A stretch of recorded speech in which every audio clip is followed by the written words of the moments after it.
السلام عليكم ورحمة الله وبركاته. نحمده ونصلي على رسوله الكريم وبعد.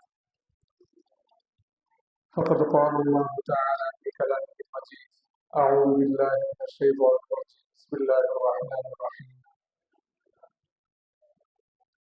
ومن الناس من يقول آمنا بالله وباليوم الآخر وما هم بمؤمنين يخادعون الله والذين آمنوا وما يخدعون إلا أنفسهم وما يشعرون في قلوبهم مرض فزادهم الله مرضا ولهم عذاب أليم بما كانوا يكذبون وإذا قيل لهم لا تفسدوا في الأرض قالوا إنما نحن مصلحون ألا إنهم هم المفسدون ولكن لا يشعرون. صدق الله مولانا العظيم. سبحانك لا علم لنا إلا ما علمتنا إنك أنت العليم الحكيم. আল্লাহ জাল্লা জালালুহু শুকরিয়া, আল্লাহ তাআলা আমাদেরকে নতুন করে কোরআন মাজিদের দর্শে আল্লাহ তাআলার প্রিয়তম ঘর মসজিদে বসা, আল্লাহ তাআলার মহান হুকুম মাগরিবের সালাত আদায় করার পরে আমাদেরকে আল্লাহ তাআলা ঘরে বসার তৌফিক দিয়েছেন এবং কিছু কথা শোনার, কিছু কথা বলার আল্লাহ তাআলা তৌফিক দিয়েছেন। সেই জন্য আমরা প্রত্যেকে দিল থেকে শুকরিয়া আদায় করি, আলহামদুলিল্লাহ। প্রিয় উপস্থিতি, সময় খুব সংক্ষিপ্ত সময়ের মধ্যে ইনশাআল্লাহ আমাকে যে আলোচ্য বিষয় দেওয়া হয়েছে, ঈমান ও দ্বীনের হাকিকত এবং এর সাথে সম্পৃক্ত বিষয় কিছু বিষয় দেওয়া হয়েছে, যেমন মুসলমানদের হারানো ইমানি গায়রত, অমুসলিম সংস্কৃতির প্রভাব, ইন্ডিয়া ও আরাকানের মুসলমান নিধন, ভাগুয়া, লাট্রাম, জিহাদ ও শাহাদাতের মৃত্যুর প্রতি অনাগ্রহ, এই সমস্ত বিষয়গুলো দেওয়া হয়েছে। প্রত্যেকটা বিষয় সেগুলোর উপরে প্রায় 4-5 ঘন্টা ব্যাপী আলোচনা একটা দাবিদার রাখে। তো ইনশাল্লাহ আমি শুধুমাত্র শিরোনাম হিসাবে প্রত্যেকটা বিষয় কিছুটা আজ দিয়ে যাব। পরবর্তীতে ইনশাল্লাহ আপনাদের আরো যত বিস্তর জানার যা থাকবে হুজুরের কাছ থেকে জানবেন। আমি তো আপনাদের রাস্তার ওপারেই থাকি, অটোমেটিক জানতে পারে, অথবা অভিজ্ঞ যে দেওবন্দি আলেমরা আছেন, যারা স্কলার রয়েছেন, যারা তাদের থেকে ইনশাল্লাহ আপনারা জেনে নেবেন। আমরা এখন কোরআন মাজিদের শুরুর দিকের সূরা, দ্বিতীয়তম সূরা সূরা বাকারা আমি আপনাদের সম্মুখে 8, 9, 10, 11তম আয়াতগুলো পড়েছি। এই আয়াতে কারিমার মাঝে আল্লাহ তাআলা ঈমানের আনার পরেও মানুষদের যে ঈমান হয় না, এটা একটা আজীব কথা বলেছে। আয়াতের শাব্দিক অর্থ কি? ওমিনান নাসি মান ইয়াকুলু আমান্না বিল্লাহ, মানুষদের মধ্য থেকে অনেক মানুষ এমন রয়েছে যারা বলে আমরা আল্লাহর উপর ঈমান এনেছি, ওয়া বিল ইয়াউমিল আখির, এবং পরকালের উপর ঈমান এনেছি। আল্লাহ তাআলা নিজে ঘোষণা দিচ্ছেন ওদের ঈমান হয় নাই, ওরা ঈমানদার না। এটা আল্লাহ তাআলা নিজে ঘোষণা দিচ্ছেন। কেন? ইউখাদিউনা আল্লাহ ওয়াল্লাযীনা আমানু, ওরা আল্লাহর সাথে আল্লাহকে ধোঁকা দেয়, আল্লাহর সাথে প্রতারণা করে, এবং যারা প্রকৃতপক্ষে ঈমান এনেছে ওদের সাথে ওরা প্রতারণা করে, ধোঁকাবাজি করে, চিটিং করে, মুখে বলে একটা, ভিতরে রাখা একটা। ওমা ইয়াখদাউনা ইল্লা আনফুসাহুম ওয়া মা ইয়াশউরুন, এবং ওরা মনে করছে আল্লাহ এবং এই যারা ঈমানদার তাদেরকে ধোঁকা দিচ্ছে, বস্তুত পক্ষে ওরা নিজেদেরকেই ধোঁকা দিচ্ছে, এটা ওরা বুঝতে পারছে না। এখান থেকে আমরা এই জিনিসটা একটু মনোযোগ দিয়ে বোঝার চেষ্টা করি। আমরা তো জানি স্কুল কলেজের বইগুলোতেও ঈমানের সংজ্ঞাটা সেভাবে লেখা আছে।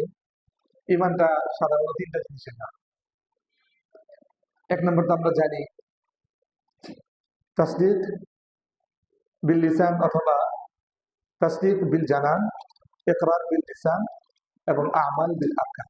অর্থাৎ অন্তর দিয়ে আপনি একটা কোনো বিষয়কে, অর্থাৎ ঈমানকে আপনি সম্পূর্ণরূপে এটাকে স্বীকৃতি দিন। আল্লাহ তাআলার পক্ষ থেকে রাসূল করিম সাল্লাল্লাহু আলাইহি ওয়াসাল্লাম যা যা এনেছেন আমি সব কিছুকে মানছি। রাসূল করিম সাল্লাল্লাহু আলাইহি ওয়াসাল্লাম 23 বছরে আল্লাহ তাআলার পক্ষ থেকে যা যা এনেছেন আমি সবগুলোকে মানলাম।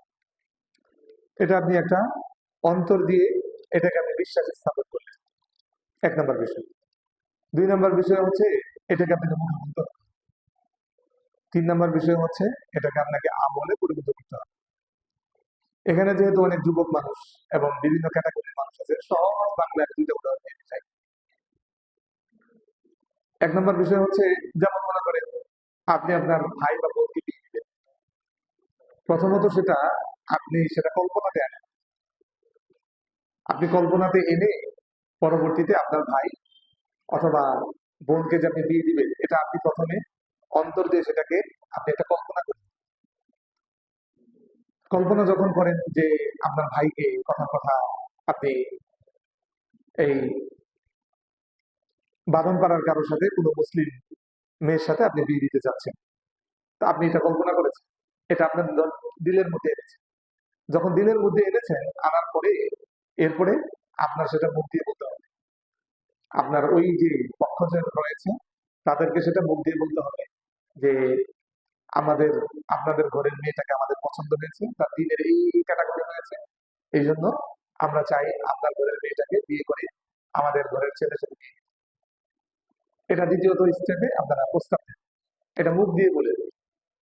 তৃতীয়ত স্তর যেটা রয়েছে সেটা হচ্ছে যে এরপরে সেটাকে কাজে বাস্তবায়িত করে, যে কি ২ জন সাক্ষীর সম্মুখে তাদেরকে ডেকে এনে একই মজলিসে বসে ২ জন সাক্ষীর সামনে একজনের প্রস্তাব দেন, আর একজন সেটাকে কবুল করেন। স্বামী সেটা কবুল করেন, স্ত্রী সেটা প্রস্তাব দেন, আমি এত লক্ষ টাকা পাবো অমুকের কাছে দিয়ে বসলাম। এটা এটা ৩টা জিনিসের সমাধান। অনুরূপ ভাবে কোনো কারণে যদি এরকম হয় যে পরবর্তীতে জানা গেল আপনি যার সাথে বিয়ে ঠিক করতে গেছেন সে তারা পারস্পরিক দুধ নেই, ১ ফোঁটা দুধ এই ছেলেটা ওই মহিলার মা খেয়েছে, তার সাথে যার বিয়ে হচ্ছে তার মার ১ ফোঁটা দুধ খেয়েছে, পরবর্তীতে জানা গেল এটা দুধ নেই, তো বিয়ে ভেঙে যাবে, অথবা এখানে বিয়ে হবে না। এটা এই যে ৩টা জিনিসের শর্ত, এই পুরো ৩টা কাজ যখন পাওয়া যাবে তখন আপনারা বলবেন যে বিয়েটাকে সুস্থ হয়েছে। আবার কোনো কারণে বিয়ে হওয়ার পরেও কোনো কারণে দেখা গেল যে তাদের বিয়ে বহির্ভূত কোনো কারণে ভাগের মাথায় ১ তালাক বা ২ তালাক বা ৩ তালাক দিয়ে দিয়েছে, তো বিয়ে ভেঙে যাবে। তো আমরা এখান থেকে বুঝতে পারলাম বিয়ে এটা যেভাবে ৩টা শর্ত সাপেক্ষে সুন্দরভাবে সেটা সংগঠিত হয়, আবার কোনো কারণে পরবর্তীতে বিয়ে বহির্ভূত কোনো কাজ করলে সেটা আবার বিয়ে ভেঙে যায়। সেম ইমানটাকে আপনার ৩টা শর্ত দিয়ে এটাকে পুরো করতে হবে। কোনো কারণে আপনি শর্তগুলো ঠিক করে পালন করতে পারছেন না, আপনার ইমানটা এটা নষ্ট হয়ে যাবে, ভেঙে যাবে। ইমান ভঙ্গের কারণ যদি আমরা 10টা প্রসিদ্ধ অনেক কারণ রয়েছে, অসংখ্য গণিত কারণ রয়েছে, সেটা আপনাদের ভাইয়েরা ইনশাল্লাহ সামনে কোনো দর্শে আয়োজন করবে, সেটা আপনারা জানতে পারবেন সেখানে সব স্থান। অনুরূপ ভাবে আমরা আমাদের যে বাড়ি ঘরগুলো করি, কেয়ামতের একটা গুরুত্বপূর্ণ আলামত হচ্ছে কেয়ামতের আগে বিল্ডিং গুলো উঁচু উঁচু হবে, টাওয়ার হবে, খুব উঁচু উঁচু টাওয়ার হবে কেয়ামতের আগে। সুনামগঞ্জে তো আমার জন্ম ১৯৮৭ ইংরেজিতে, আমি ৯১ ৯২ ইংরেজি থেকে আমার বুঝে আসছি। আমার জানা মতে আমি সুনামগঞ্জে টিনশেড ঘর ছাড়া কোনো ঘর দেখি খুব কম, পাকা ঘর আমি দেখেছি খুবই কম, কারণ এই অঞ্চলে প্রচন্ড বৃষ্টি হতো, প্রচুর বেশি বৃষ্টি হতো, সাধারণত টিনশেড ছাড়া আমাদের কোনো ঘর নেই। এখন কি পরিমাণ এলাকা ভিত্তিক উঁচু উঁচু বিল্ডিং হচ্ছে, এটা কেয়ামতের একটা গুরুত্বপূর্ণ আলামত, মানে কেয়ামত খুব সন্নিকটে চলে আসছে। এটা কেয়ামতের আলামত, সেটা নিয়ে পরবর্তীতে আপনাদের কোনো দর্শনে সেখানে বিস্তারিত হবে, আমি কিছু ইনশাল্লাহ যদি আপনার সুযোগ হয় বলবো ইনশাল্লাহ। তো এই যে কেয়ামতের একটা আলামত যে উঁচু উঁচু বাড়ি ঘর, বাড়িটা যখন আপনি করবেন, আপনি ১০ বছর ছিলেন না, তো বাড়ি যে আপনি করবেন, তো বাড়ি করার ক্ষেত্রে আপনি কি করেন? প্রথমত আপনি এটা মনের মাঝে কল্পনার মধ্যে কল্পনা থাকতে আপনি কল্পনা করেছেন যে আমি হাজিপাড়ার মধ্যে একটা 10 তলা বাড়ি করবো, পাশে কোর্ট আছে, কোর্ট 10 তলা, আমি আমার বাড়িটা এর চেয়ে উঁচা করবো। আপনি একটা মনের মধ্যে এটা এনেছেন। দ্বিতীয়ত কি করেছেন? আপনি মুখ দিয়ে সেটা আশপাশে প্রকাশ করেছেন। ইঞ্জিনিয়ার, মাটি বিশেষজ্ঞ, যারা বড় বড় কন্ট্রাক্টর আছে, ঠিকাদার, তাদের মিস্ত্রিদের সাথে আপনি এটা শেয়ার করেছেন। ইঞ্জিনিয়ার আপনার ওই মোতাবেক আপনার অন্তরে যে প্ল্যানটা, এটা দ্বারা আপনি যখন মুখ দিয়ে বলছেন এই প্ল্যানটা তারা এঁকে দিচ্ছে।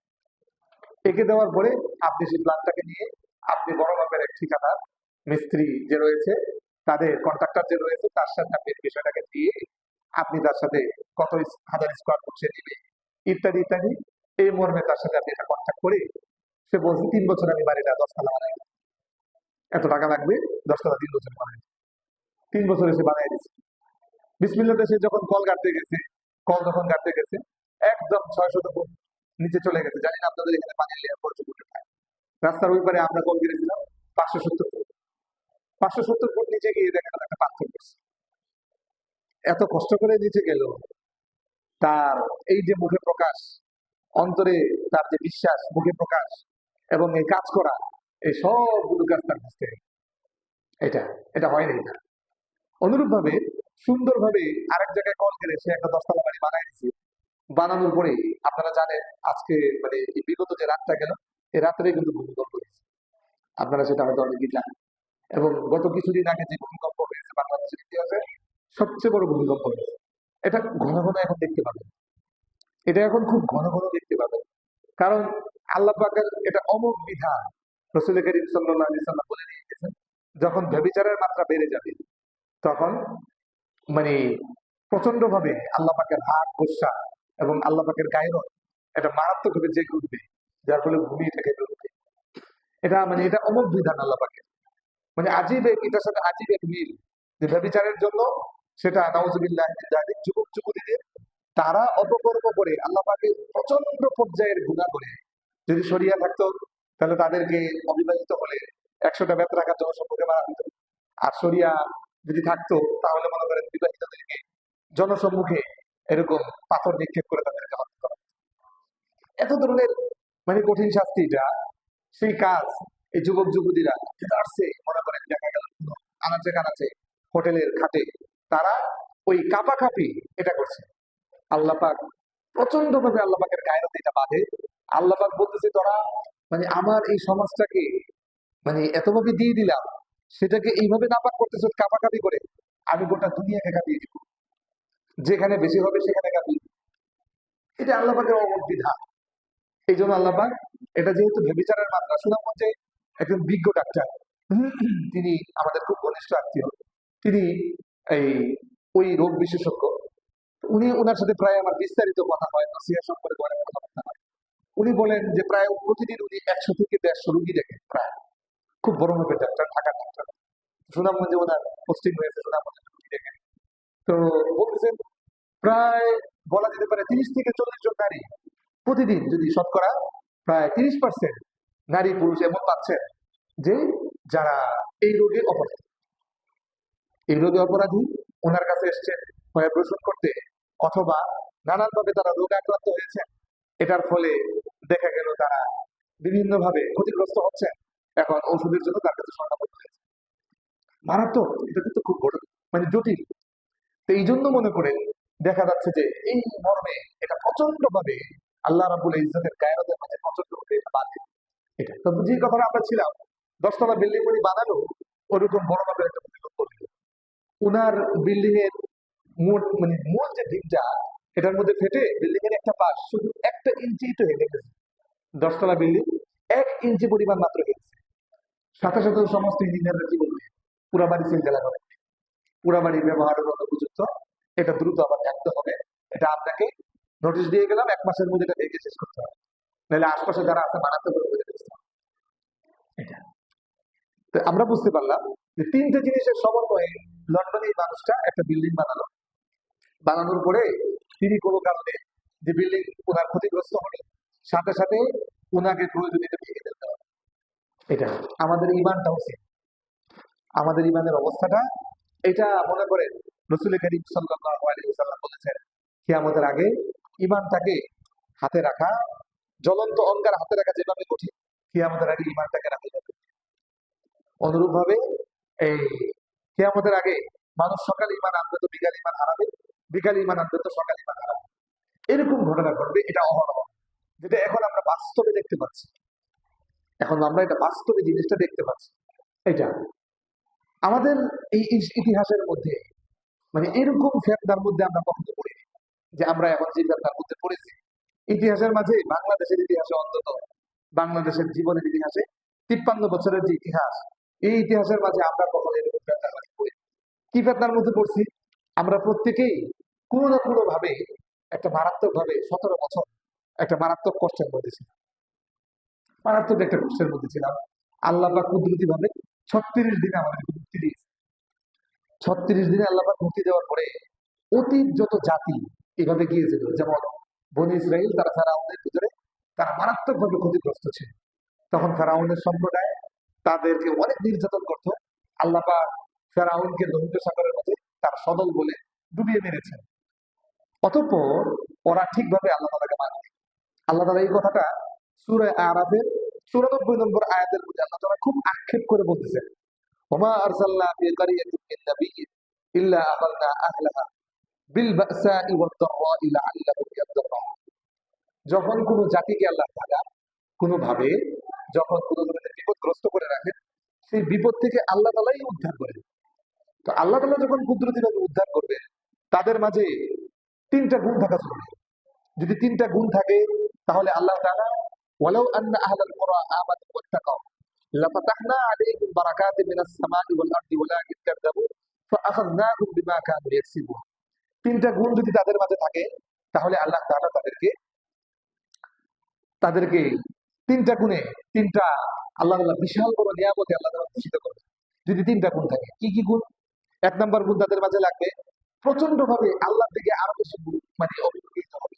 বিল বাসা ওয়াদ দাররা, মানে খুব কাকুতি মিনতি করে আল্লাহ তাআলার দরবারে বারবার এটা শুকরিয়া আদায় করে যে আগে যে একটা কষ্টের মধ্যে ছিল, এখন আল্লাহ তাআলা যে বিজয় দিয়েছেন, এই বিজয়টাকে তারা যেন বর্তমান যেরকম 31 নাইটে বা 14 ফেব্রুয়ারিতে যাদের বেশি টাকা আছে, তারা বেশি খারাপ কাজের দ্বারা মানে এটা উদযাপন করে, যেমনি ভাবে মানে তারা যেন তারা যে একটা মারাত্মক কষ্টে ছিল, তারা যেন উদযাপনটাকে খারাপ ভাবে না করে, আমার কান্নাকাটি করে, মানে খুব কাকুতি মিনতি শুনে আমার কাছে বারবার মাপ চেয়ে তারা যেন নিজেদেরকে শুধরে নেয়। এটা আল্লাহ তাআলা চাচ্ছেন, যে খুব বেশি কান্নাকাটি আল্লাহ তাআলা চাচ্ছেন নিজেদেরকে পরিপূর্ণরূপে শুদ্ধাত্ম অর্থাৎ পুরোপুরি শরিয়া মোতাবেক নিজের জীবনকে গড়ার জন্য সংকল্পবদ্ধ হয়ে লাআল্লাহুম ইয়াদদাররুন, তারা যেন পুরোপুরি আল্লাহ তাআলার সাথে এটা ওয়াদাবদ্ধ হয় যে সাহাবীরা যেভাবে জীবনযাপন করেছে, সাহাবীদের একটা মডেল যেন নিজেদেরকে বানায়, নিজেদেরকে সম্পূর্ণরূপে সাহাবীদের মতো পেশ করেন আল্লাহ তাআলার কাছে, যে আমরা সাহাবীদের মতো হওয়ার সিদ্ধান্ত গ্রহণ করলাম, জীবনের টার্গেট এটা আমরা বানাইলাম। এটা যেন আল্লাহ তাআলার সাথে চুক্তিবদ্ধ হয়। এটা যদি এটা না করে, তাহলে আল্লাহ তাআলা কি করবেন? যদি না করে, তো ফাআখাযনাহুম বিমা কানু ইয়াকসিবুন। আল্লাহ তাআলা বলতেছেন, সুম্মা বাদদালনা মাকানা সাইয়্যাতিল হাসানাতা হাত্তা আফাউ ওয়া ক্বালু ক্বাদ মাসসা আবা'ানা ad-দাররাউ ওয়াস-সাররাউ ফাআখাযনাহুম বাগতাতাও ওয়া হুম লা ইয়াশউরুন। যদি তারা এটা না করে, যেমনটা আমরা করছি না এখন, আমরা এটা করি নাই, তাহলে আমরা কি ধরনের বিপদগ্রস্ত হব? আল্লাহ তাআলা নিজে, আপনারা আজীব ভাবে এটা দেখে নিন, সূরা আরাফের 94, 95 এবং আয়াত নাম্বার 96, 3 আয়াতের মধ্যে আপনারা দেখে নিবেন। সেখানে আল্লাহ তাআলা বলতেছেন, যদি এটা না করে, তাহলে আল্লাহ তাআলা কঠিন ভাবে তাদের ফিতনার মধ্যে লিপ্ত করবেন এবং হঠাৎ তারা এমন বড়ভাবে বিপদগ্রস্ত হবে, তারা এটা নিজেরা টেরও পাবে, এটা টেরও পাবে না। এবং এটা তারা তাদেরকে আমি যে এই শাস্তিটা দিয়েছি, এটা তাদের নিজেদের হাতের কামাইয়ের কাজ। এটা 3টা এই অপরাধ। আর যদি তারা কাকতি মিনতি শুনে কাঁদতো, নিজেদের জীবনকে সাহাবীদের সাথে মিলাইতো এবং নিজেদের জীবনের টার্গেট বানাইতো এক একটা সাহাবী হওয়া, তাহলে আল্লাহ তাআলা আকাশের আল্লাহ তাআলা সম্পূর্ণরূপে আকাশের যে খাজানার যে দুয়ারগুলো আছে আল্লাহ তাআলা খুলে দিতেন। জমিনের অর্থাৎ আল্লাহ তাআলা আকাশ থেকে যখন বৃষ্টি যতটুকু প্রয়োজন সেটা আল্লাহ পাক ততটুকু দিতেন, এবং জমিন থেকে আল্লাহ তাআলা চমৎকার ফসল উৎপন্ন করা এবং ব্যাপকভাবে আমাদের যা রিজিক দরকার আল্লাহ তাআলা ভরপুর আমাদেরকে দিয়ে দিতেন। এবং আমাদের যে ঈমান দ্বারা আল্লাহ তাআলা সন্তুষ্ট, সেই একটা ঈমান আনার আল্লাহ তাআলা আমাদেরকে তৌফিক দিতেন।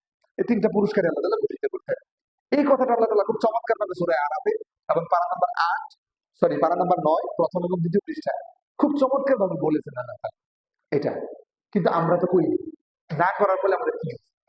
না করার ফলে আমরা যে ফিতনার মধ্যে পড়ছি, এটাও আমরা বুঝি না। যে দেখেন, বাংলাদেশের 53 বছরের ইতিহাসে এমন একটা প্রেক্ষাপটে আমরা পড়েছি, বর্তমানে সামনে 12 তারিখ নির্বাচন হবে। আমরা ব্যক্তিগতভাবে দায়ী মানুষ, কোনোদিন কাউকে খোঁচা দিয়ে কাউকে হিট করে কোনোদিন কোনো কথা এটা আমাদের বলা, কোনোদিন এটা আপনি পাবেন না, কোনোদিন এটা আমরা বলবো না। আমরা কোরআন এবং সুন্নাহর কথাটা যথাযথ সত্য সত্য ভাবে এটা বলে দিব। যদি আপনার কাছে মনে হয় এটা ভুল হয়েছে, আপনি সেটা সুন্দরভাবে বলবেন যে হুজুর আমাদের তো মনে হচ্ছে এটা এরকম মনে হয় বা এরকম, বা এটার ব্যাখ্যা কি বা অমুক হাদিসের ব্যাখ্যা কি, এটা একটু খুলে বলে এরকম। তাহলে আমরা সেটা বলে দিব। এটা আপনি আমার মুসলিম ভাই, আমিও আপনার মুসলিম ভাই, এরকম বাস মুসলিম ভাইয়ের কোন একটা বিষয়, এটা আপনি আমি কেন, আল্লাহ তাআলা তো ফেরাউনকে সূরা তাহার মধ্যে উল্লেখ করেছেন যে তুমি ফাকুলা লাহু কাওলান লাইয়িনা, তুমি তার সাথে গিয়ে নম্র ভাষায় কথা বলো, লাআল্লাহু ইয়াযাক্কারু আও ইয়াখশা, হতে পারে সে কোরআন মাজিদের, হতে পারে সে তাওরাতের উপদেশ গ্রহণ করবে এবং আল্লাহ তাআলাকে সে ভয় করবে। আল্লাহ তাআলা ফেরাউনকে আদেশ করতেছেন, এই আল্লাহ তাআলা মুসা আলাইহিস সালাম এবং হারুন আলাইহিস সালামকে আদেশ করতেছেন ফেরাউনের সাথে গিয়ে নম্রতার সাথে কথা বলতে। আমরা কেন আপনাদের সাথে এরকম বিদ্রুপ কথা বলবো? প্রশ্ন আসে। এবার আমি যে কথাটা আপনাদেরকে আমি বলতে চাই, এটা খুব মনোযোগ দিয়ে শোনার চেষ্টা করেন। বলছিলাম যে আমরা বিগত 17 বছর এত বিপদগ্রস্ত ছিলাম, যেটা মানে ভাষায় ব্যক্ত করা অসম্ভব। আল্লাহ তাআলা যে কোনো তরিকায় হোক, আল্লাহ তাআলা আমাদেরকে মুক্তি দিয়েছে। এরপরে আমরা কি করলাম? এরপরে আমরা যাই করছি সেটা আমাদের সম্মুখে থাকার ফলে আল্লাহ তাআলা আমাদেরকে যে বিপদগ্রস্ত করেছেন এটা আমরা বুঝতেছি, এটা আমরা টেরই পাচ্ছি না। এখন কি হয়েছে? আগামী যে 12 তারিখ, আপনারা যার মন চায় আপনারা যেটার মধ্যে কি কি দিবেন সেটা আমরা কিছু জানি না, সেটা আপনার ব্যক্তিগত মত। আমরা বাংলাদেশ এটা শরিয়া কোনো রাষ্ট্র না, এটা হচ্ছে গণতান্ত্রিক ধর্মের রাষ্ট্র। এখানে যার যেটা মত সেটা সে প্রকাশ করতে পারে। সেই হিসাবে আমাকে যেহেতু মনে করেন দায়ী হিসাবে বেড়েছেন, আমি আল্লাহ পাকের কথাটা আমি আপনাদের কাছে বলে দিচ্ছি। সেটা কি? সেটা হচ্ছে এখন আপনাদের জন্য যদি এখনো মুক্তি পেতে চান, আল্লাহ পাকের কাছে আজকে তো একটা গুরুত্বপূর্ণ, আল্লাহ পাকের কাছে কাইতে যে আল্লাহ আপনি যেমন রাষ্ট্রটা চান, আপনি যে ভালো এবং আমাদের জন্য যেটা কল্যাণকর হবে, ইসলামের জন্য যেটা কল্যাণকর হবে, আপনি সেটা দিন। এর কারণ সামনের যে দিন, এটা অতীতের 17 বছরের যে ভয়াবহ দিন আসছে। কারণ এটা আল্লাহ পাকের গজব মারাত্মক ভাবে আসতেছে। কিভাবে? কারণ আপনারা দেখতেছেন যে আমাদের দেশে বর্তমানে দুইটা ভাগে ভাগ হয়ে গেছে। একটা তো দেখছেন বড় যে দল, স্বাভাবিক তারা আগে দীর্ঘ সময় ক্ষমতা ক্ষমতা ভোগ করে গিয়েছে। আর একটা হচ্ছে আপনার 11 দলীয় বা 10 দলীয় একটা ঐক্য তারা করেছে। এখন আপনি যদি মনে করেন স্বাভাবিকভাবে যে বড় যে দল রয়েছে, যারা কোনো ধরনের শরিয়ার আদর্শে বিশ্বাসী না, এটা তারা তো আপনি নিজেও বুঝতেছেন এখনই তারা ভারতের সাথে চুক্তিবদ্ধ বা বিভিন্ন ভাবে তারা দেখছেন যে অবশ্যই তারা দেশ জাতি ইসলাম এবং মুসলমানদের জন্য কোনোভাবে তারা নিরাপদ না। এটা আপনারাও বুঝতেছেন। এটা যে কোনোভাবে ইসলামের জন্য যদি কোনো তার কোনো দরদ থাকে, দেশের জন্য কোনো ধরনের যদি কোনো দরদ থাকে, সে তারা যে কোনোভাবে যে ইসলামের জন্য দেশের জন্য কোনোভাবে তারা নিরাপদ না। আমাদের যে সবচেয়ে বড় শত্রু হিন্দুরা, ভারত, এটা তারা যে তাদের বন্ধু, এটা আপনারাও ভালো বুঝতে পারছেন। দ্বিতীয়ত আরেকটা যে গ্রুপ রয়েছে, এটাও আরো ভয়াবহ। সেটা কি? সেটা হচ্ছে দেখেন, এ যাবৎকাল আমরা যে ইসলাম বাংলাদেশের মধ্যে ছড়াইছি, আপনারা যারা মক্কা শরীফে গিয়েছেন বা যাবেন, ওইখানে পৃথিবীর সব দেশের মুসলিমরা আসে হজ করার জন্য, ওমরা করার জন্য। ওইখানে গিয়ে যদি আপনি দেখেন বাংলাদেশের মুসলিমদের, পাকিস্তানের মুসলিমদের বা ভারতের আংশিক মুসলিমদের, মুসলমানদের অবস্থা তুলনামূলক অনেক ভালো। কেন? কারণ এই তিনটা দেশের মধ্যে ওলামায়ে দেওবন্দের, দেওবন্দ ভারতে একটা মাদ্রাসা আছে, এই মাদ্রাসার প্রচুর শাখা এই তিন দেশের মধ্যে।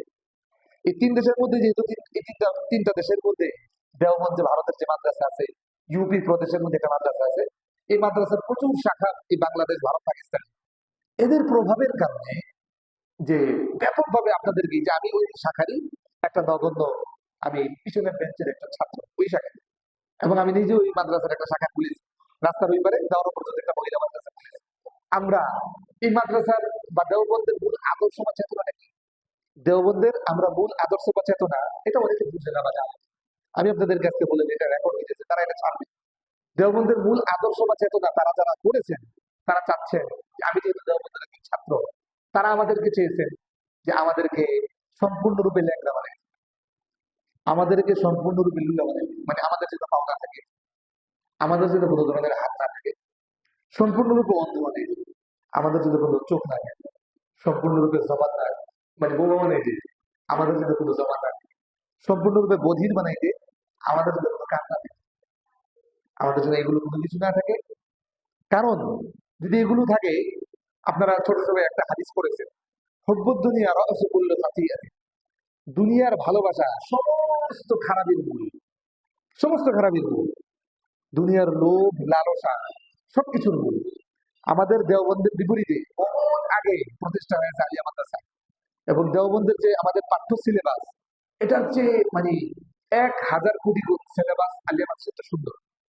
মানে প্রচন্ড যুগোপযোগী, প্রচন্ড পর্যায়ে চমৎকার ইংরেজি দ্বারা ভরপুর, প্রচন্ড পর্যায়ে আরবি দ্বারা ভরপুর, এবং লেটেস্ট খুব চমৎকার চমৎকার আরবি ভাষা দ্বারা সেটার মাঝে সাজানো, এবং অনেক চমৎকার ভাবে সেটা গোছানো, এবং চমৎকার চমৎকার কোর্স মেথড দ্বারা এটা সাজানো গোছানো হয়েছে। কি হয়েছে হইল এটা, যে দেখেন এর আগে আলিয়া মাদ্রাসার প্রতিষ্ঠা এরকম দিনটা একদম ভ্যানিশ হয়ে গেছে।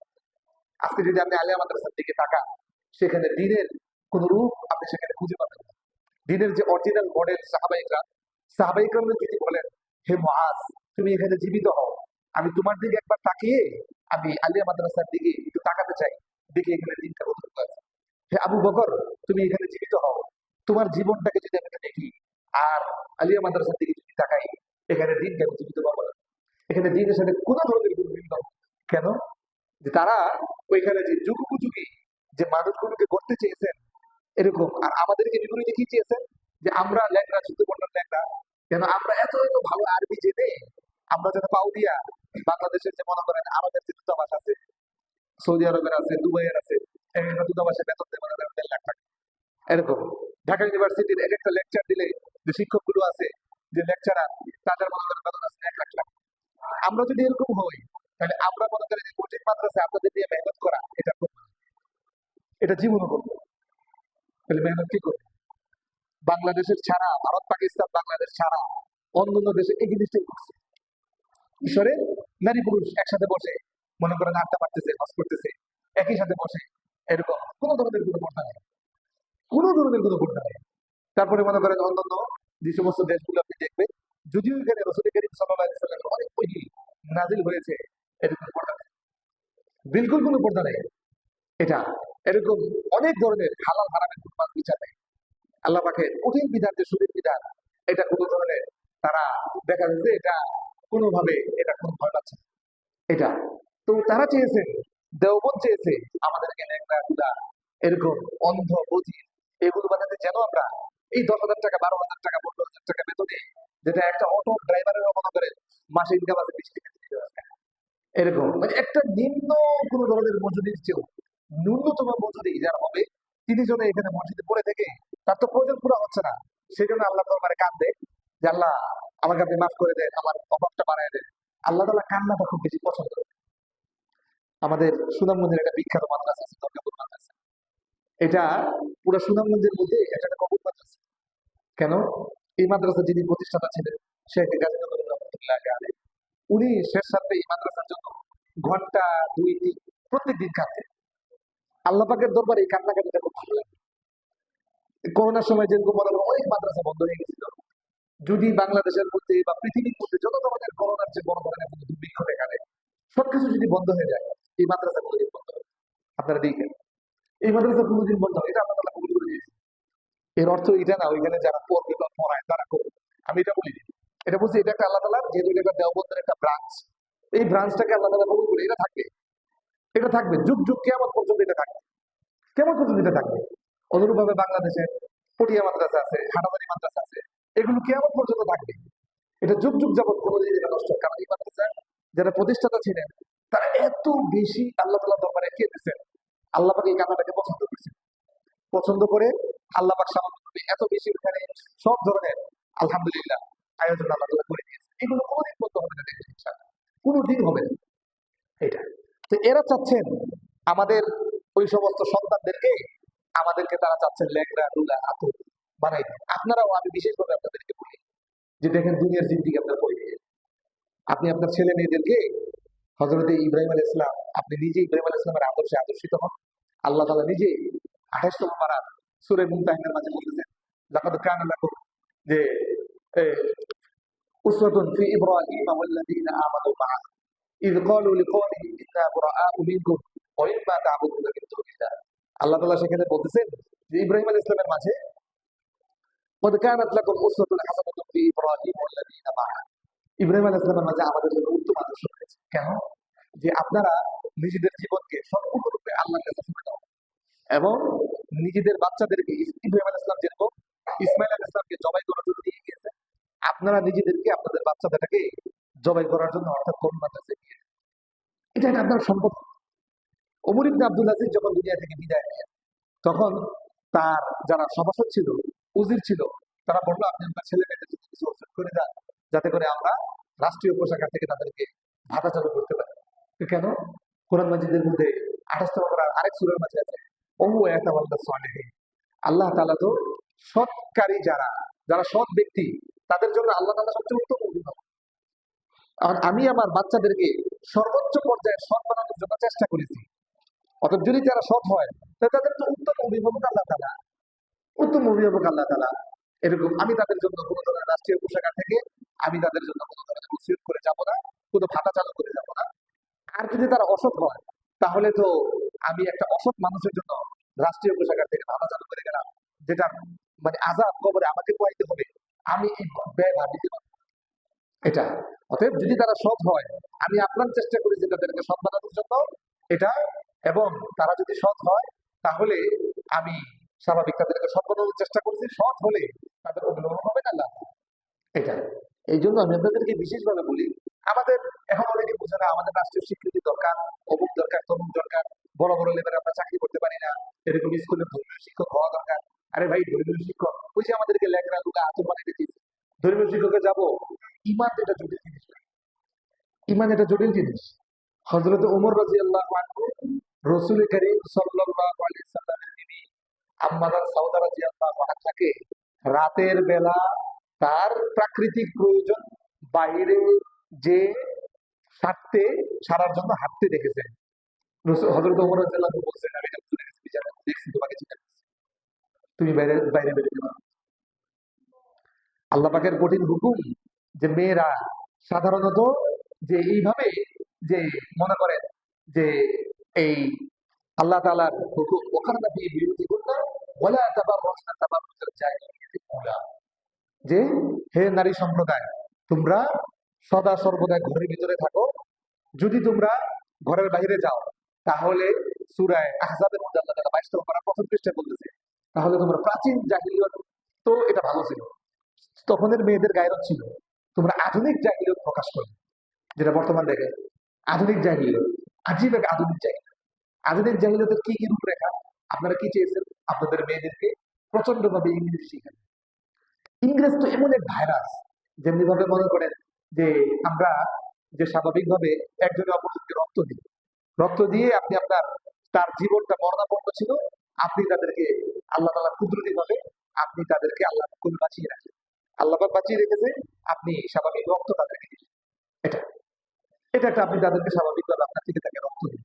এটা অনুরূপ ভাবে আর একটা জিনিস করলেন, যে স্বাভাবিকভাবে আপনি দীর্ঘদিন, আপনার বয়স হয়েছে 60, তার বয়স হচ্ছে 20, তো আপনি 65 বছরে মারা গেলেন, সে বেঁচেছে 80 বছর, আপনি আল্লাহ তাআলা কুদরতি ভাবে যে আরো আপনি প্রায় 100 বছর আপনি জীবিত রইলেন, কারণ সে তো জীবিত, আপনার রক্তটা তার ভিতরে আছে।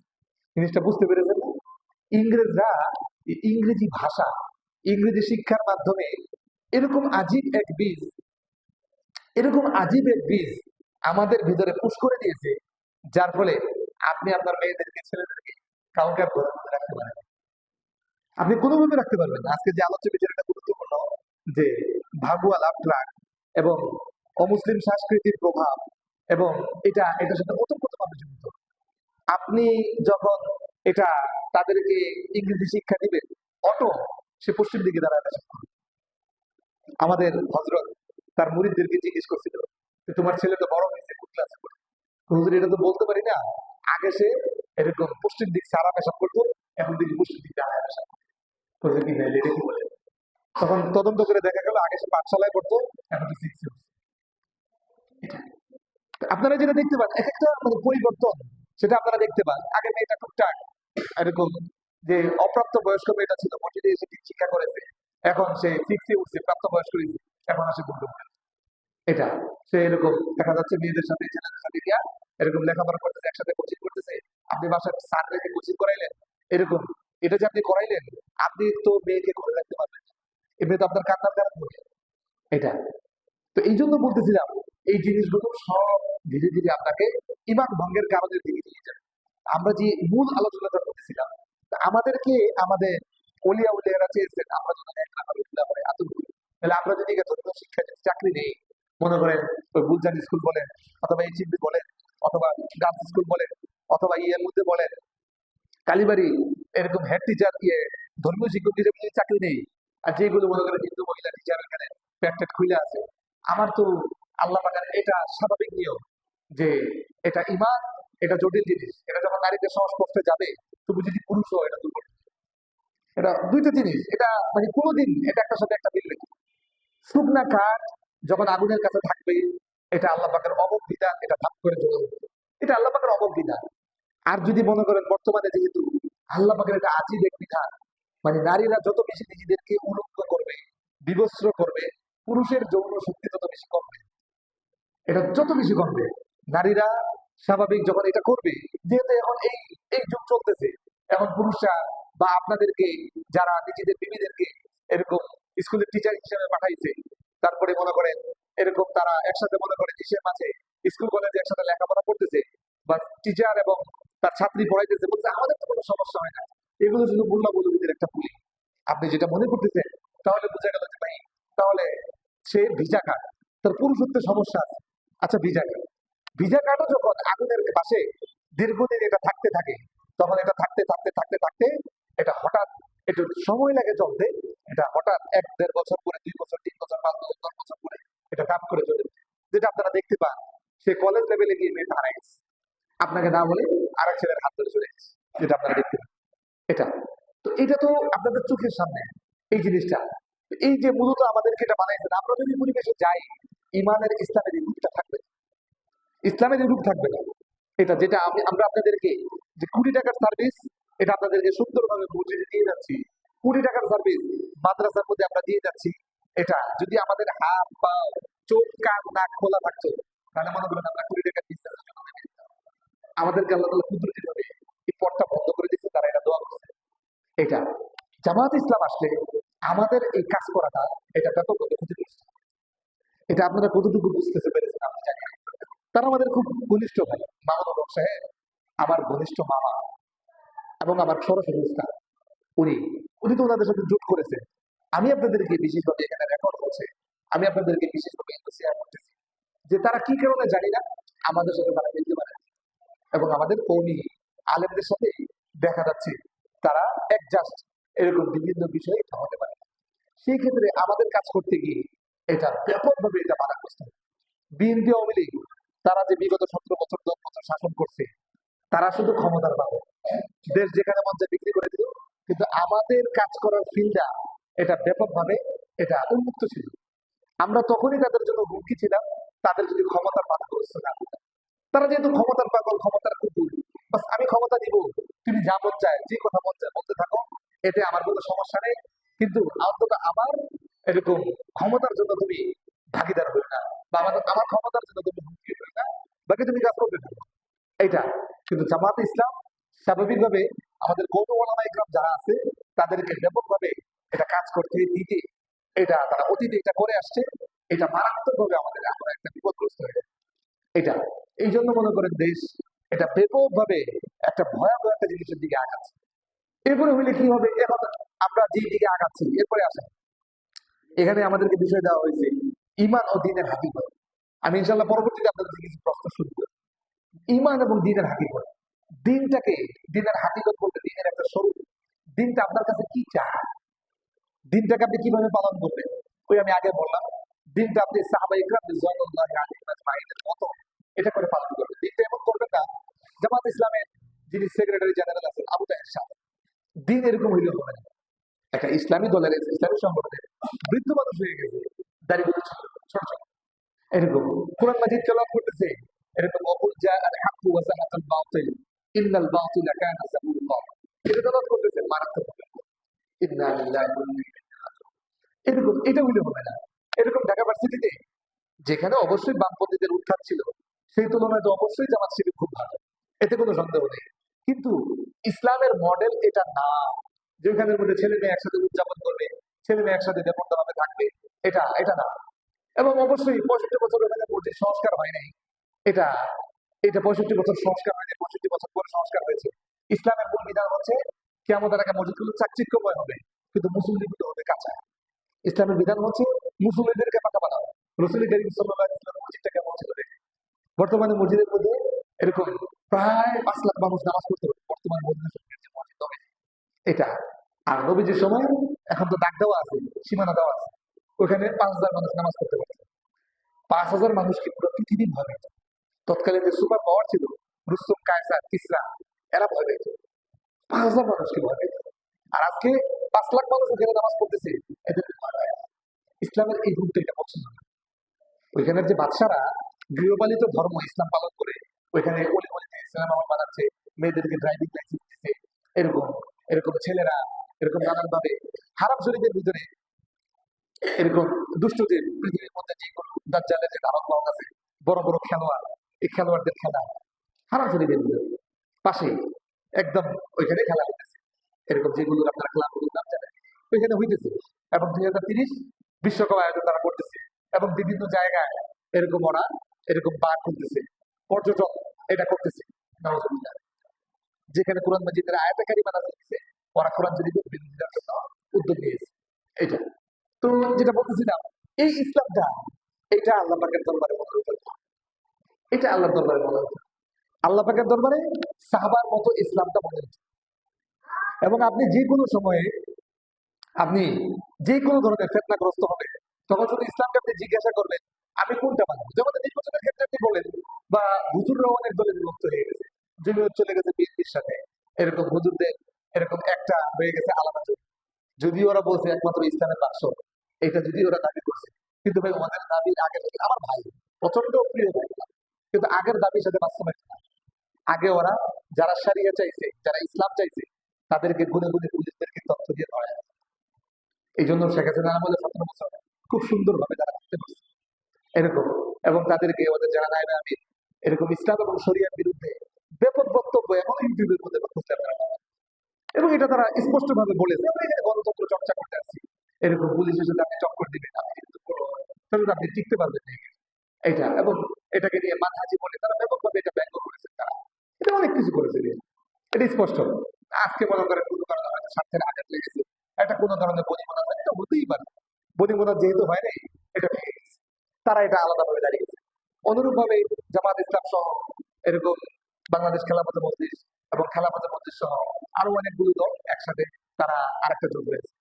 আপনি এখন সাহাবায়ে কেরামকে বলেন যে আজকে যদি মনে করেন স্বাভাবিকভাবে রাসূল করিম সাল্লাল্লাহু আলাইহি ওয়াসাল্লাম বা সাহাবীদের যে কেউ যদি জীবিত থাকতেন, তাদেরকে আপনি জিজ্ঞাসা করলে তারা কি বলে দিতেন? তারা অবশ্যই উত্তর দিতেন মা আনা আলাইহি ওয়া আসহাবী, আমি এবং আমার সাহাবী যে জিনিসের উপরে 30 বছর জীবন যাপন করে গিয়েছি, এবং সাহাবীরা যে জিনিসের উপরে তারা জীবন যাপন করে গিয়েছেন এরকম 108 হিজরি পর্যন্ত, এটার উপরে তোমরা থাকবা, এটার বাইরে অন্য কিছুতে যাও না। সর্বক্ষেত্রেই আপনাদেরকে এই জিনিসটা মানতে হবে। সর্বক্ষেত্রে দেখেন, মনে করে যে অঞ্চলের মধ্যে কিছু কিছু মানুষ আছে ফুলতলির ভক্ত, এরকম। তো ফুলতলির যদি ভক্ত হয়, ফুলতলিরা তারা কিয়াম করে, যেমন আমার ভাই ফুলতলিরা তারা কিয়াম করে, 12 রবিউল আউয়াল পালন করে। নবীজির সাহাবীরাই গিয়া এরকম 12 রবিউল আউয়াল জীবন পালন করে। নবীজি 12 তারিখে মারা গেছে এটা নিশ্চিত, 12 তারিখে জন্ম হয়েছে নবী সাহাবীরাই করে 12 তারিখ। লা হাওলা ওয়ালা কুওয়াতা ইল্লা বিল্লাহ। এরকম।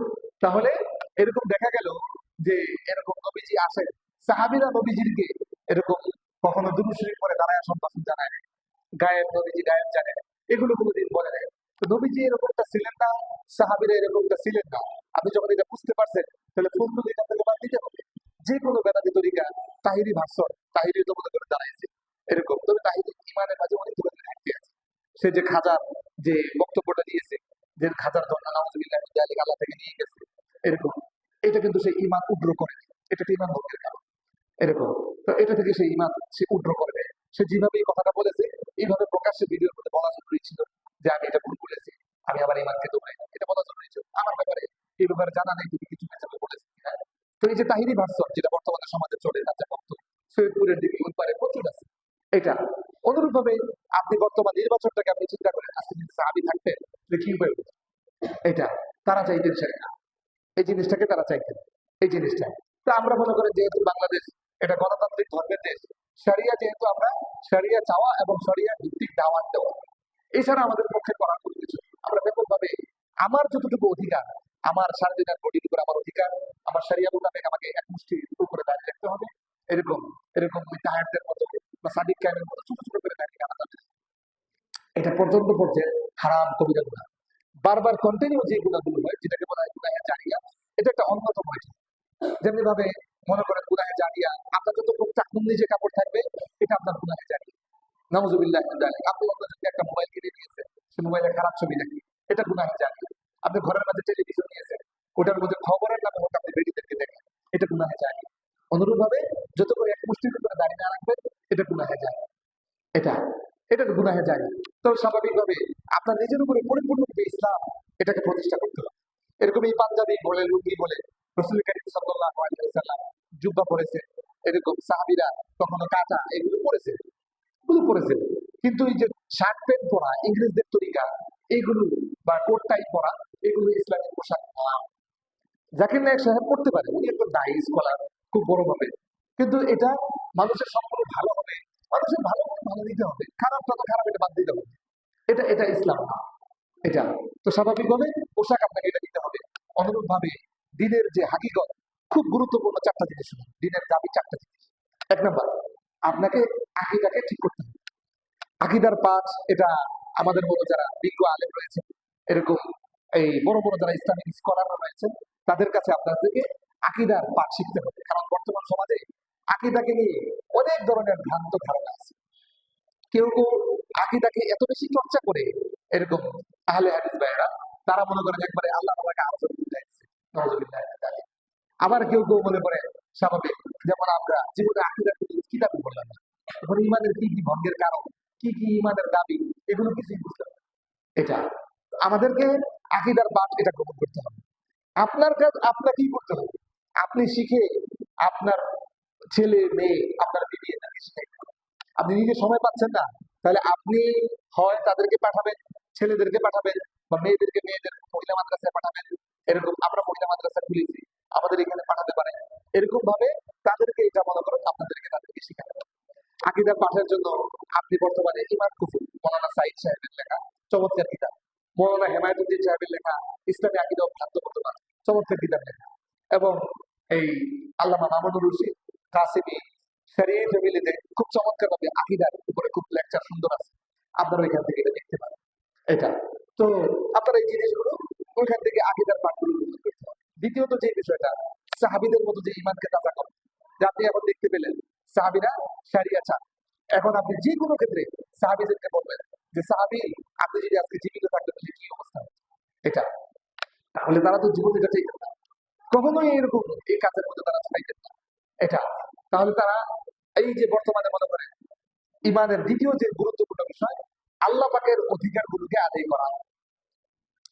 তৃতীয়ত বিষয় হচ্ছে বান্দার অধিকারগুলোকে আদায় করা, এবং চতুর্থ বিষয় হচ্ছে গুনাহ থেকে বেঁচে থাকা।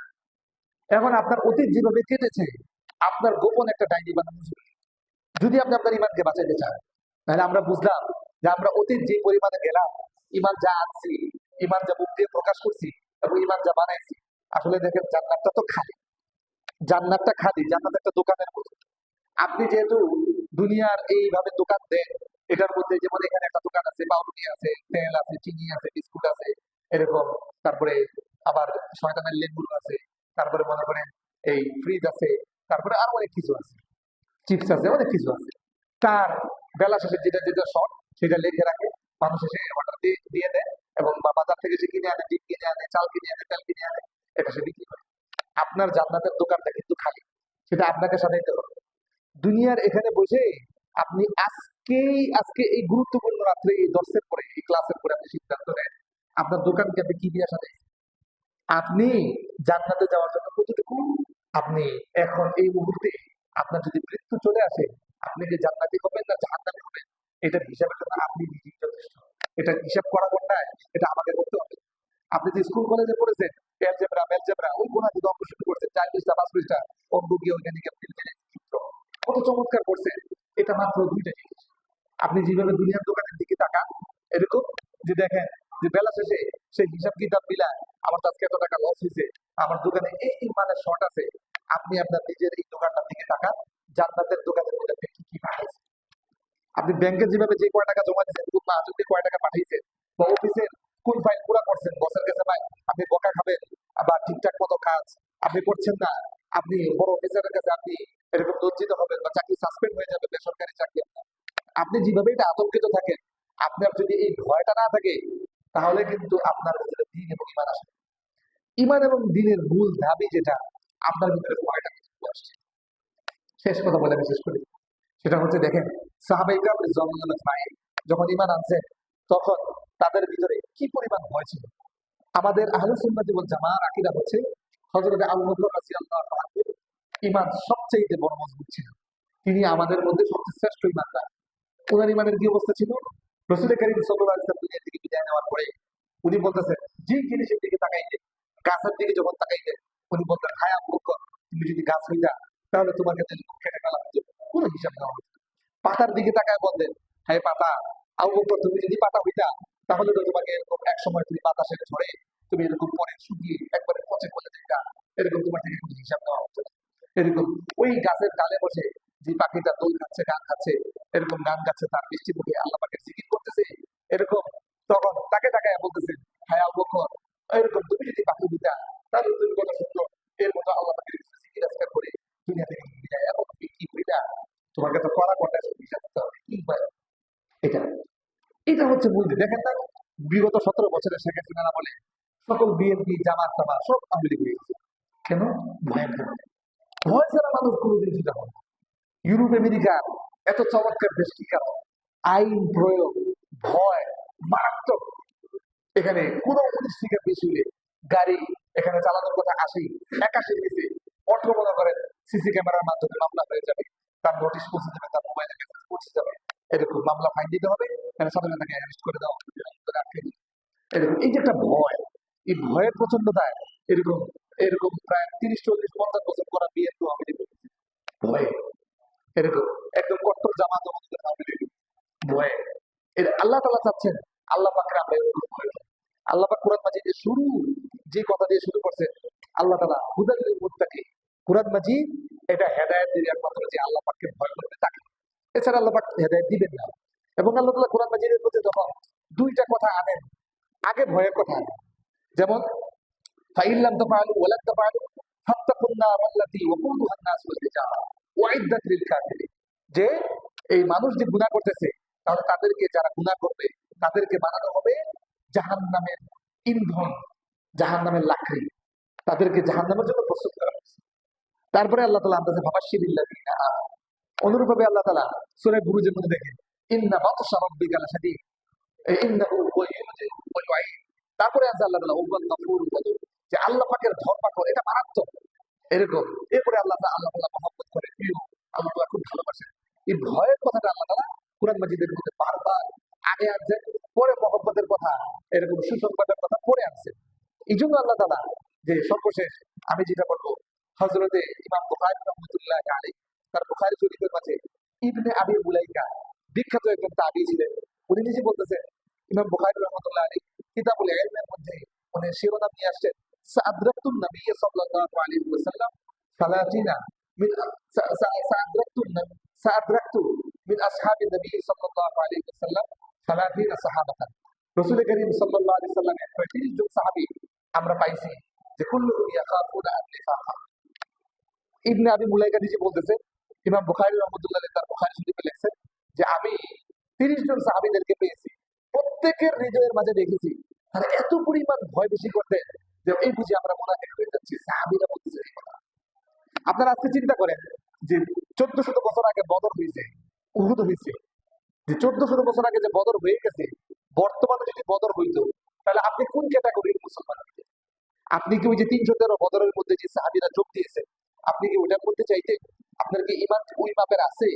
নাকি আপনি ওই যে যারা মুনাফিকি করছে, উহুদের মধ্যে 700 মুনাফিক তারা ভেঙে গিয়েছে, আপনি ওই তালিকার মধ্যে পড়তেন? নাকি আপনি যে উহুদের মধ্যে 3000 এরকম কাফেরদের বিরুদ্ধে লড়াই করছে, আপনি 3000 এর মধ্যে একজন? আজকে যদি নবীজি সাল্লাল্লাহু আলাইহি সাল্লামের সেই বদর বা উহুদ সংগঠিত হইত, আপনি কোন ক্যাটাগরির কোন দলের মধ্যে থাকবেন? আপনি গভীর চক্ষু বন্ধ করে আপনি দেখেন, আপনি পাবেন হয় কাফেরদের মধ্যে থাকবেন, আর যদি মনে করেন যে ইমানদার, তাহলে দেখবেন হয়তোবা আপনি মুনাফিকদের মধ্যে আপনি নিজেকে খুঁজে পাচ্ছেন। আপনি সেই 300 জনের মধ্যে আপনি নিজেকে পাবেন না। আপনি সেই 1000-এর মধ্যে আপনি নিজেকে খুঁজে পাবেন। এটা এই জন্য প্রিয় উপস্থিতি, আমি যে কথাটা বলতেছি যে আপনাকে অবশ্যই নিজের গুনাহের একটা তালিকা করতে হবে। নিজের গুনাহের একটা তালিকা করে এটাকে তালিকা করে করে আপনাকে এক একটা যেভাবে এই আমাদের ক্যালেন্ডারে যে তারিখগুলো রয়েছে, প্রত্যেক দিন কোন কয়টা গুনাহ আপনি মাফ করাইতে পারছেন, আপনার সেই গোপন ক্যালেন্ডারের মধ্যে লেখেন। এবং অতীত তো আলহামদুলিল্লাহ আপনার গুনাহ থেকে মাফ চেয়েছেন, ভবিষ্যতে যেন কোনো ধরনের কোনো গুনাহ না হয়, এই ব্যাপারে আপনি কতটুকু নেক আমল করতে পারতেছেন। অর্থাৎ আপনি যে জান্নাতে বাড়ি বানাইছেন, বাড়ির যে বা দোকান যে করছেন, এই দোকানের যে মালামাল গুলো আছে, মালামাল গুলো যদি নষ্ট না করে এবং ঠিকঠাক মতো মালামাল পাঠান, আপনি এখানের মধ্যে কতটুকু ঠিক করতে পারছেন, এটা আপনাকে প্রতিদিন হিসাব করতে হবে। প্রত্যেক দিন আপনি তারিখের দিকে তাকায়, আপনি যদি ইংরেজিটা ভালো বুঝেন, আজকে তো স্বাভাবিকভাবে এরকম 14 তারিখ দিবাগত রাত্রে গিয়ে 15 তারিখ শাবানের রাত্র পড়ে গেল, এটা হয়ে গেল। এবং যদি এটা করতে পারেন, এটা করেন, তাহলে ইংরেজি আজকে 3 তারিখ গেল ফেব্রুয়ারি, আপনি 3 তারিখে কি কি ভালো কাজ করেছেন, এটা আপনাকে একটা লিস্ট করতে হবে। এটা লিস্ট করতে হবে এবং আপনাকে অবশ্যই এরকম অতীতের যে গুণাগুলো রয়েছে, সেই গুণাগুলো এটা আপনাকে আল্লাহ পাকের দরবারে এটা ক্ষমা করাই দেবে। একটা একটা করে আল্লাহ পাকের দরবারে বারবার আপনাকে বলতে হবে। এটা এই জন্য যদি এটা না করেন, তাহলে যে কথাগুলো বলতেছিলাম যে আমাদেরকে এখানে যে মুসলমানদের হারানো ইমানে গায়ব, যে আপনি আপনার মেয়ে বা আপনার বোনদেরকে ইংরেজি শিখাইতেছেন, আপনি অবশ্যই 10 বছর পরে আপনি তাকে ঘরের মধ্যে খুঁজে পাবেন না। আপনি তাকে পাবেন না। এরকম সে অমুসলিম সংস্কৃতি তার মারাত্মক ভাবে ওই ইংরেজদের ভাইরাস তার ভিতরে ঢুকবে। ভাইরাস ঢুকার পরে কি হবে, ইন্ডিয়া এবং আরাকানের মুসলমানদের যে নিধন যেটা হয়েছে, অচিরে আমাদের বাংলাদেশে হবে। আমাদের বাংলাদেশে যেভাবে অতীতে যারা শরিয়াকে চর্চা করছে, ধর্মের নামে যারা রাজনীতি করেছে, তারা পুলিশদেরকে এসপিদেরকে বলে দিচ্ছে একে ধরে একে ধরে, এটা বলছে, পরবর্তীতে তাদের করছে, সরকার পরবর্তীতে তাদের করছে। মায়ানমারের মধ্যে এই ঘটনাটাই ঘটছে। রোহিঙ্গা প্রায় ওখানে 15 লাখ ছিল, 10 লাখ বাংলাদেশে চলে আসছে, এখন তো 5 লাখ হয়ে গেছে। যারা আসছে বিগত 1 সপ্তাহ আগে, 1 সপ্তাহ না আরো কম, মানে বিগত শনিবারে শুক্রবারে আমার রোহিঙ্গাদের সাথে কথা হয়েছে। শুক্রবার দিন আমার রোহিঙ্গা ওইখান থেকে যারা পালায় আসছে, ওর ভাই বোন ওখানে মারা গেছে, তারা আসছে পালায়, এদের সাথে আমার কথা হয়েছে। এরকম ওদের মধ্যে মূল ঘটনা হচ্ছে এটা, ওরা প্রকৃত মুসলমানদেরকে মগদের হাতে ধরাইছে। পরবর্তীতে কি করবো, একদম টোটাল ফিনিশ করে দিচ্ছে। ওরা তো এসে বাংলাদেশে আশ্রয় দিতে পারছে, আমরা হিন্দুস্তান দিতে পারবো না, বঙ্গোপসাগরে লাভ দিতে পারবো না। আমাদের তো পরিস্থিতি আরো ভয়াবহ। এটা এখন বুঝতে পারতেছেন আপনারা। এই যে মনে করেন আপনাদের পাশে যে পূজা হয়, এই যে যেভাবে ঢোলাক্ষর বাইরা, আপনারা যখন জান্নাতে যাইতে চান, আল্লাহ পাক যদি এই কথা জিজ্ঞেস করে, এইভাবে আমার বিরুদ্ধে শিরিক হইল, এরকম প্রতাপের সাথে এরকম ঢাক বাজনা বাজায় ঢোলাক্ষর বাড়ি দিয়া, তুই কিভাবে ওই এলাকায় রইলি, তুই কিভাবে এটা শুনে তুই সহ্য করতে পারলি। এরকম যেমন মনে করেন আমার জন্মস্থান বাঁধনপাড়া, তখন রাস্তা বাঁধনপাড়া কোনো হিন্দু ছিল না, তখন এটার নাম ছিল বাঁধনপাড়া। এখন ওইখানে তো হিন্দু এরকম দেখা যায় সন্ধ্যার সময় মসজিদে গেলে নওয়াজুবিল্লাহ, এর আগে ওখান থেকে হিজরত করে আমি চলে আসছি আপনাদের রাস্তার ওই পাশে, আর কোনো হিন্দু হিন্দু নাই, কোনো দূরে সরে যাও, এরকম পূজার সময় ঢোলটা করে বাইরে চলে যায়। এটা তো এই জন্য মনে করেন আপনাদেরকে যখন আল্লাহ তাআলা এই কথা জিজ্ঞেস করবে যে আমার বিরুদ্ধে এভাবে শিরিক হইল, তুই কিভাবে এটাতে সহ্য করলি, আজকে তুই তার জবাব দিবি। আপনি কোনো ধরনের কোনো জবাব দিতে পারবেন না। এই জন্য প্রিয় উপস্থিতি, যে কথা বলতেছিলাম যে আমাদেরকে মনে করেন স্বাভাবিকভাবে আমাদের এই জিনিসটা খুব ব্যাপকভাবে, যে আমাদের ইমানের যে অবস্থা, এটা না হলে আমরা যদি এখন থেকে যদি ইমানকে চর্চা ঠিক মতো না করি, তাহলে অচিরেই যে আমাদের অবস্থা মায়ানমার এবং হিন্দুস্তানের মুসলমানের মতো। হিন্দুস্তানের মুসলমানদেরকে কি, তাদেরকে মনে করেন দুইটা জিনিস ওই দেশের সরকার মুসলমানদের হাতে ধরাই দিছে, মদ ধরাই দিছে আর মোবাইলে খারাপ ছবি ধরাই দিছে। নওয়াজুবিল্লাহ মিন যালিক। হিন্দুস্তানের দোকান এটা খোলা হয় সকাল 12টায়, বন্ধ হয় সন্ধ্যা 6টায়। আমরা তো হিন্দুস্তানে গেছি, দোকানে কেনাকাটা করছি, 5টা থেকে দোকানপাট বন্ধ করা হয়। তাহলে কেন? কারণ 7টা থেকে মদের বোতল হাতে নেয় মুসলিমরা, খায়া টায়া আপনার মনে করেন রাত্রে 12টা পর্যন্ত টালমাল থেকে পরে ঘুমায়, রাত সকাল 10টা 11টা পর্যন্ত ঘুমায়, পরে মনে করেন ফ্রেশ হয়ে 12টায় এসে দোকান খুলে। এটা আর মনে করেন উঠতি বয়সের যত যুবক, প্রত্যেকের হাতে মোবাইলের মধ্যে এমবি ভরে দিয়া এরকম ওই দেশের যারা খারাপ ছবি আছে এগুলো সব ওপেন করে দিছে। এগুলো দেখা ওদের থেকে এরকম আজীব ভাইরাস দিয়ে দিছে। এখান থেকে আর কোনো মুসলিম যে চেতনামূলক মুসলিম জন্ম নেবে এটা আর নাই। যার ফলে মনে করেন দেখা গেল হিন্দুরাও যেরকম মূর্তি পূজা করতেছে, ওরাও গিয়া এরকম দেখা গেল নাউজুবিল্লাহ মিন যালিক ওই দেশের যে সমস্ত পীর এরকম যেগুলো মাজার আছে ওইগুলো গিয়া শিরক করে ওরাও ইমান হারাইছে। এবং খুব খুব গর্ব করে ওরা বলতেছে, হ্যাঁ রে ভাই তুম তো এক খারে কো পুষতে হে আর হাম ভি এক সোরে কো পুষতে হে। আরে ভাই তোমরা তো একটা খারাপ একটা দুর্গা দেবীকে পূজা করো, আর আমরা সোয়ানো একটা এরকম খাজা মহিউদ্দিন চিশতি এটার আমরা পূজা করি। হাম দোনো ভি একই हैं। আমরা ওই একই রকম। লা হাওলা ওয়ালা কুওয়াতা ইল্লা বিল্লাহিল আলিয়্যিল আযীম। আপনারা যে এলাকায় আছেন, আপনার যদি এখানে থাকেন, যদি ইমান শরিয়াকে যদি চর্চা না করেন, তাহলে আপনি দুই জিনিস দ্বারা আক্রান্ত হবেন। আপনার পরবর্তী প্রজন্ম সে এরকমই হবে, এবং আপনার মেয়ে এই ভাগুয়া লাভ ধরাতে যুক্ত হবে। সে এখানে যে কোনো সাথে পালায় যাবে, যেটা হিন্দুস্তানে এখন দেখতে পাচ্ছেন। আর লাস্ট, জিহাদ ও শাহাদাতের মৃত্যুর প্রতি অনীহা, এটা বলে আমি শেষ করে দিব।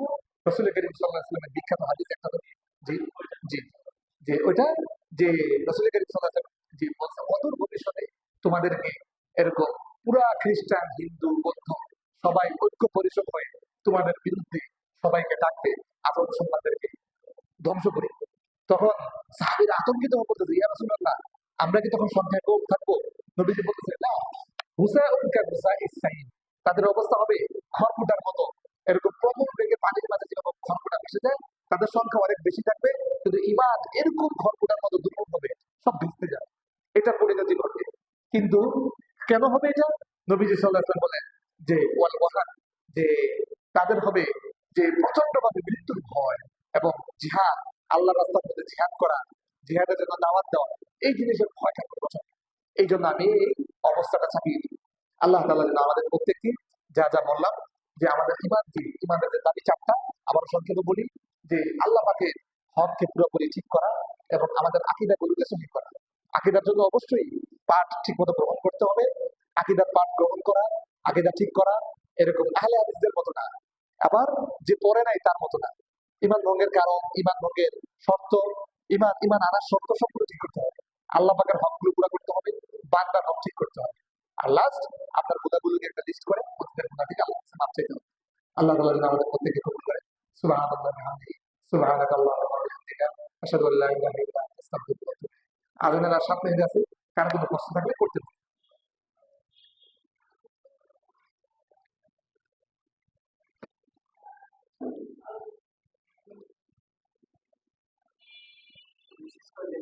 জি, সবাই যেন শুরু করেন। সাল্লাল্লাহু আলাইহি সাল্লাল্লাহু আলহামদুলিল্লাহি রাব্বিল আলামিন, والصلاة والسلام على رسوله خير خلقه محمد وعلى آله وأصحابه أجمعين. ربنا آتنا في الدنيا حسنة وفي الآخرة حسنة وقنا عذاب النار. ربنا لا تزغ قلوبنا بعد إذ هديتنا وهب لنا من لدنك رحمة إنك أنت الوهاب. رب ارحمهما كما ربياني صغيرا.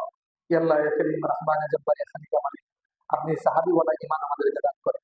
আল্লাহ আল্লাহ, বর্তমানে যে ফিতনা চলতেছে, এই ফিতনা থেকে কুদরতিভাবে আমাদেরকে বাঁচায় রাখেন। আমাদের দেশের জন্য যারা ভালো, তাদেরকে আপনি পাঠান। আল্লাহ আমাদের দেশের মাঝে সরিয়ে নিয়ে, আল্লাহ এই সমস্ত গণতান্ত্রিক ধর্ম এইগুলো আপনি সব বাতিল করে দেন। ইয়া কারীম রহমান জব্বার ইয়া খালিক মানে এই মসজিদকে কবুল করে, যারা বসছে তাদের প্রত্যেকের মনে নেক মাকসাদগুলোকে আল্লাহ পুরা করে দেন। বিশেষভাবে যুবকদেরকে আপনি কবুল করে দেন। ইয়া কারীম যারা আসতে পারে না তাদেরকে কবুল করে দেন। এই এলাকার মাসউলাতদেরকে কবুল করে দেন। ইয়া কারীম রহমান জব্বার ইয়া খালিক মানে উত্তম থেকে উত্তম মসজিদ সব জায়গায় আপনি চালু করে দেন। আমাদেরকে পরিপূর্ণরূপে ঈমান চর্চা করার তৌফিক দেন। আমাদের ঈমানকে আপনি বাড়ায় দেন। ঈমান ভঙ্গের কারণ থেকে আমাদেরকে হেফাজত করে, আমাদের দোয়াকে কবুল করে, আমাদের প্রত্যেককে আল্লাহ সব ধরনের অসুস্থতা থেকে হেফাজত করে, সব ধরনের অ্যাক্সিডেন্ট থেকে হেফাজত করে। ইয়া কারীম আমাদের আব্বা আব্বাকে আপনি মাফ করে দেন। আজকে রাতে যাদেরকে মাফ করে দেন, সেই তালিকার মধ্যে আমাদেরকে যুক্ত করে দেন। আমাদের খুব সামনে রমজান, রমজানকে উজ্জ্বলভাবে উত্তমভাবে নেক আমল করার আমাদেরকে তৌফিক দিয়ে দেন। আমাদের মাঝে যারা মারা গিয়েছে তাদের কবরকে আপনি জান্নাতের বাগান বানায় দেন। আমাদেরকে আপনি আল্লাহ পরিপূর্ণরূপে আল্লাহ মরার প্রস্তুতি নেওয়ার তৌফিক দেন। وصلى الله تعالى على خير خلقه ونور عرشه سيدنا محمد وعلى اله واصحابه اجمعين. سبحان ربك رب العزه عما يصفون وسلام على المرسلين والحمد لله رب العالمين. امين برحمتك يا ارحم الراحمين.